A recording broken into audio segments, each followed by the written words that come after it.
సుందరాయ శుభాంగాయ మంగళాయ మహోజసే సింహశైల నివాసాయ శ్రీ నృసింహాయ మంగళం. శ్రీ శ్రీ శ్రీ వరాహలక్ష్మీ నృసింహస్వామి వారి సన్నిధానంలో శ్రీ విశ్వావసనామ సంవత్సరం దక్షిణాయనం హేమంత ఋతువు పుష్యమాసం పుష్యశుద్ధ తదియ మంగళవారం శ్రవణం నక్షత్రం డిసెంబర్ 23వ తారీఖు. యథావిధిగా ధనుర్మాస ప్రయుక్తంగా 3 గంటలకు సుప్రభాతం. సుప్రభాతం అయిన తర్వాత విశేషారాధనం. ఆరాధనలో భాగంగా నిత్యవేద పారాయణం, ఉపనిషత్ పారాయణం అయిన తర్వాత ధూపసేవ సమయంలో చతుర్వేద పారాయణం, శ్రీరామాయణం, భారతం, భాగవతం, విష్ణు పురాణం, క్షేత్రమహాత్మ్యం, వరాహ పురాణం, శ్రీభాష్యం మొదలైన గ్రంథాలన్నీ పారాయణం చేయడానికి ఉపక్రమిస్తారు.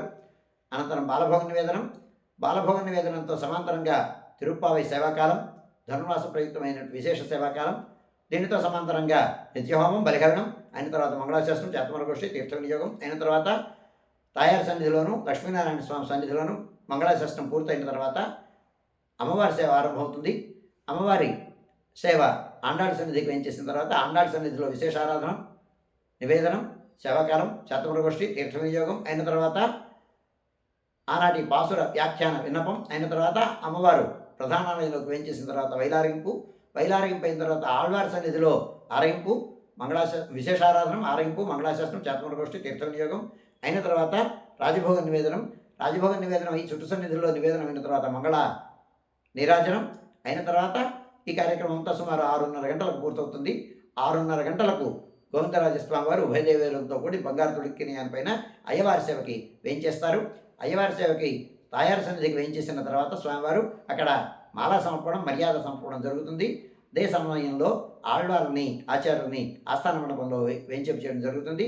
స్వామివారు అయ్యవారి సేవ, వేదపారాయణం, స్తోత్రపారాయణం, వాద్య విశేషాలతో నడుమ అయ్యవారి సేవని అనుగ్రహిస్తారు.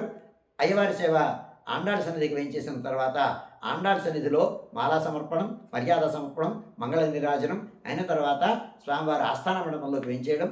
ఆస్థాన మండపంలోకి వేయించేసిన తర్వాత కుంభారతి, ఆళ్వారికి శ్రీశ్రీరాజ సమర్పణం అయిన తర్వాత ఆస్థాన మండపంలో సింహాసనం పైన స్వామివారిని అధివసింపజేస్తారు. స్వామివారిని విశేష ఆరాధన జరిపించి స్వామివారికి అధ్యాపకులకి శ్రీశ్రీరాజ సమర్పణం జరుగుతుంది. వారు దివ్య ప్రబంధ సేవాకాలాన్ని ఆరంభిస్తారు. ఈ కార్యక్రమం అంతా సుమారుగా 8 గంటల నుంచి 9:30 గంటల ప్రాంతంలో జరుగుతుంది. 6:30 గంటల నుంచి సర్వదర్శనం కొనసాగుతుంది. 9 గంటల నుంచి 9:30 గంటల ప్రాంతంలో సుమారు ఒక 15-20 నిమిషాల పాటు తాత్కాలికంగా భక్తుల యొక్క దర్శనం నిలుపుదల చేయడం జరుగుతుంది. అయిన తర్వాత నిలుపుదల చేసిన తర్వాత ఆలయ శుద్ధి జరిగిన తర్వాత విశేష నివేదనం అయిన తర్వాత చేతమరగోష్ఠి, తీర్థ వినియోగం, చుట్టు సన్నిధుల్లో నివేదనం అయిన తర్వాత మంగళాశాస్త్రం అయిన తర్వాత తీర్థ వినియోగం అయిన తర్వాత ఆళ్వార్లు సన్నిధిలోకి వేయించేస్తారు. గోవిందరాజస్వామి వారు ఉభయదేవేరులతో కూడి 1006 నరకాలతో ప్రధానాలయంలోకి వేయించేస్తారు.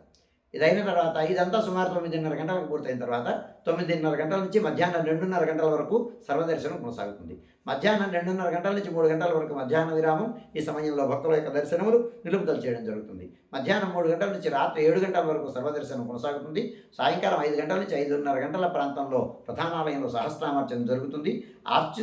ఆస్తికులైనటువంటి భక్తులు దాన్ని తగిన రుసుము చెల్లించి సంప్రదాయ విస్తధారణతో పరిమిత సంఖ్యలో భాగస్వాములు కావచ్చు. రాత్రి 7 గంటల నుంచి 8:30 గంటల వరకు రాత్రి ఆరాధనలో భాగస్వాములు కాగోరు వారు దానికి తగిన రుసుము చెల్లించి సంప్రదాయ వస్త్రధారణతో పరిమిత సంఖ్యలో భాగస్వాములు కావచ్చు. రాత్రి 8:30 గంటల నుంచి 9 గంటల వరకు సర్వదర్శనం కొనసాగుతుంది. 9 గంటలకు ఏకాంత సేవ, కవాట బంధనంతో ఈనాటి కార్యక్రమం సుసంపన్నమవుతుంది. శ్రవణం నక్షత్ర ప్రయుక్తంగా దిగువన ఉండేటువంటి వెంకటేశ్వర స్వామి వారి ఆలయంలో సుమారు 8:30 గంటల ప్రాంతంలో సుదర్శన హోమం జరుగుతుంది. ఆస్తికులైనటువంటి భక్తులు ఆ కార్యక్రమంలో భాగస్వాములై స్వామి అనుగ్రహానికి పాత్రం కావాల్సిందిగా మనం చేస్తున్నాము.